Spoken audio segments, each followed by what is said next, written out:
اب چائنا کے جو اپنا ترجمان ہیں وزیر خارجہ کے، انہوں نے بھی صاف صاف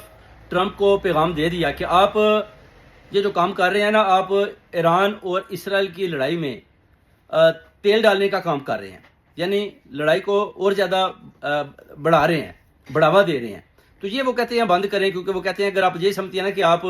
اسرائیل کے اوپر حملہ کریں گے، اسرائیل کی طرف سے ایران کے اوپر حملہ کریں گے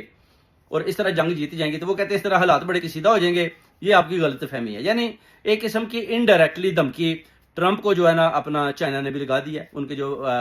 وزارت خارجہ کے جو ترجمان ہیں۔ اب وائٹ ہاؤس کے اندر بڑی خاموشی ہے کہ جناب یہ چائنا کیا بیان دے رہا ہے۔ ادھر وہ کہتے ہیں، اسرائیل والے کہتے ہیں کہ ہم جناب ایسا کرتے ہیں کہ ہم نے ایران پہ حملہ کرتے ہیں پچھلی طرف سے، یعنی ہمارے جو جہاز ہیں نا وہ اس طرح ترکی کے اوپر سے پیچھے سے ہو کر تو وہ جا کر نا ایران کے اوپر حملہ کرتے ہیں، مگر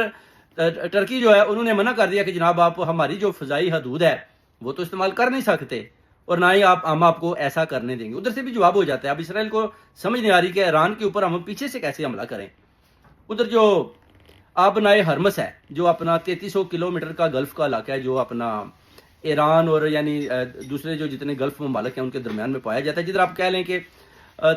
تیل ہے نا جو اپنا ان کا جو سمندر کے اندر جو اپنا تجارت ہوتی ہے، وہ ایران نے بولا کہ ہم جناب بند کر دیں گے۔ اگر وہ بند ہو گیا 3300 کلومیٹر کا علاقہ، تو پھر آپ کو پتہ ہے تجارت بند، تو پھر پٹرول اور گیس تو ختم ہو گئی نا، تو پھر پرائسیں ایک دم اوپر چلی جائیں گی، تو یہ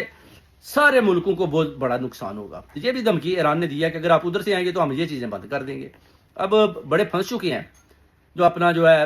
ٹرمپ کو بھی سمجھ نہیں آ رہی کہ کیا کریں، اسرائیل بھی بڑا گھبرایا ہوا ہے، ایران بھی بھرپور طریقے کے ساتھ آگے سے جوابی کارروائی کر رہا ہے، اور صبح کے ٹائم آپ دیکھیں کہ حملے کر رہا ہے، جیسے کہ اس نے 4 بڑے بڑے میزائل پھینکے، تو اسے دیکھیں کہ جو یروشلم میں،